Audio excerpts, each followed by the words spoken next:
Today, we're going to dive into one of the wildest stories in tech history. It's a story of creation through pure, unadulterated destruction. How the digital world you and I live in every single day was literally built on the smoking ruins of a spectacular financial crash. So let's just rip the Band-Aid off and start with the big question, the one that sounds totally backward.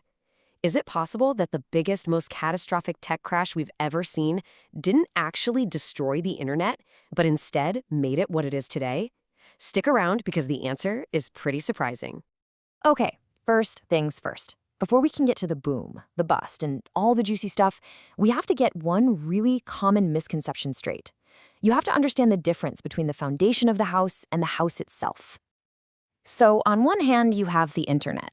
This is the physical stuff, right? The global network of computers, the actual fiber optic cables buried in the ground. And its roots, they actually go all the way back to a Cold War military project from the 60s called ARPANET. It was designed to be a decentralized network that could survive a nuclear attack.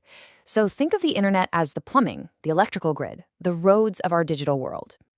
And then you have what actually runs on those roads, the World Wide Web.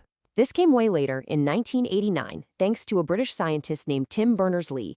His goal was pretty simple, really. He just wanted to create a service that could run on top of the internet, so scientists could share information more easily.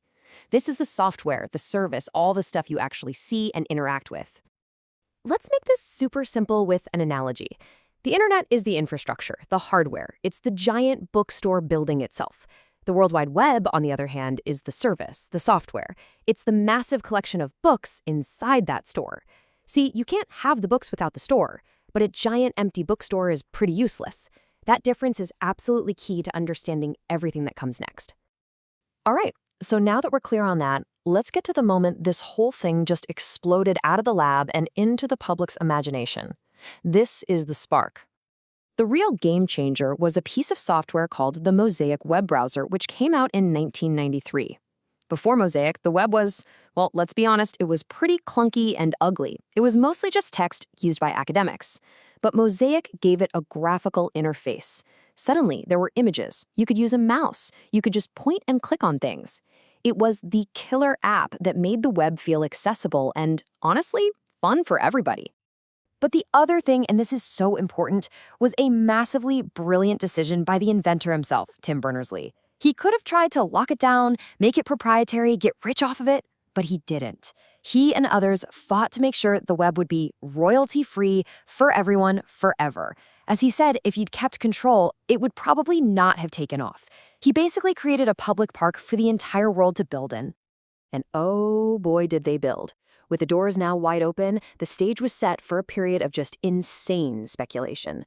The former head of the U.S. Federal Reserve, Alan Greenspan, had a famous name for it: irrational exuberance. Welcome to the dot-com gold rush. And the whole thing escalated so fast. In 1995, the web really starts to go mainstream. Then in 97, tax laws change, which just pours gasoline on the investment fire. By 1999, things are completely off the rails. The NASDAQ stock index jumps almost 86% in a single year. And the peak of the madness? Early 2000. 17 different dot-com companies, most of them not making a dime, bought multi-million-dollar ads during the Super Bowl. 600%. That is just how much the tech-heavy NASDAQ index grew in only 5 years, from 1995 up to its peak in March of 2000. It was a frenzy. Investors were throwing money at literally any company that had a .com in its name, no questions asked. And the whole business philosophy that was driving this, it was all about get big fast and get large or get lost. The goal wasn't profit. No. The goal was market share. It was getting eyeballs on your site, building brand awareness, no matter the cost. Old school ideas like making money, that was for dinosaurs.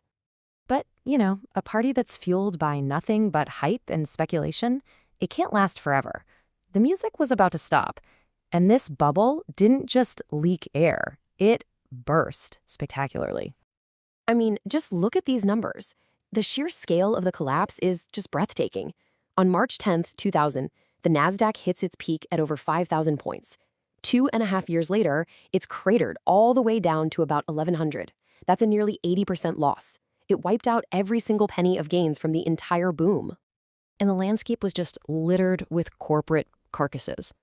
You had Pets.com, famous for its sock puppet mascot, which went from a huge IPO to being completely liquidated in 9 months. 9! You had Webvan, the online grocer that burned through billions trying to build warehouses.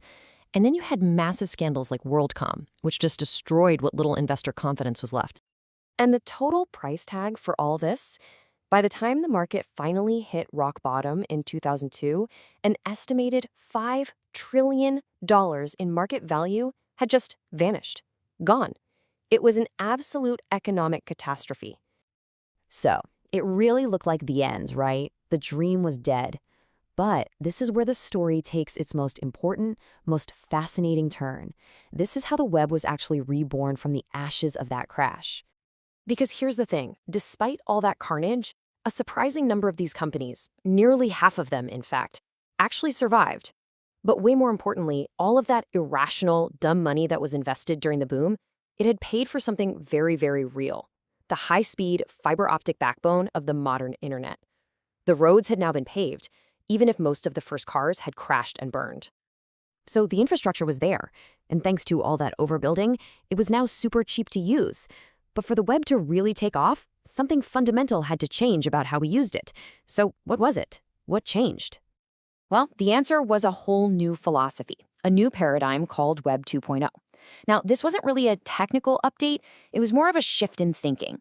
The early web, Web 1.0, was static. It was basically a digital library where a few people created stuff for everyone else to just read. Web 2.0 was about flipping that script and turning the web into a platform for participation. This new web was all about you, the user. Suddenly, we had blogs, wikis, product reviews. We had social networks like MySpace and, eventually Facebook, where we weren't just consuming the content, we were creating it. We started getting powerful applications right in our browser like Google Docs.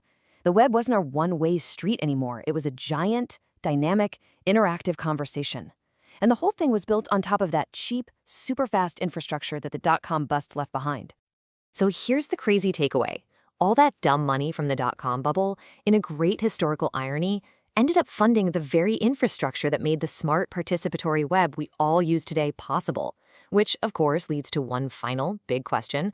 We are living through another massive tech investment boom right now with AI. So what essential, indispensable infrastructure is all this new irrational exuberance building for our future?